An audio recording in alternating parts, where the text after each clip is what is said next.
হচ্ছে রাধারানী। তাই রাধারানী নিজ আলয়ে ফিরে এসে একটা পায়ের নুপুর খুলেছে।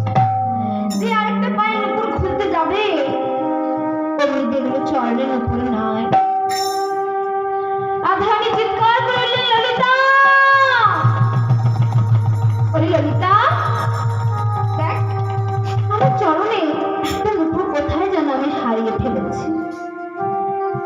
নাই কুঞ্জবনে হারিয়েছি, নয় আসার পথে হারিয়েছি। ওরে ললিতা, তুই একটু যে দেখ না কোথায় আমার নুপুরটা পড়লো। এই তো তোর স্বভাব রায়, সমস্যা সৃষ্টি করবি তুই, আর সমাধানের জন্য শুধু সত্যি দিকে ডাকাডাকি। এবার আমি যে কি করি, আমি যে যাবো আমায়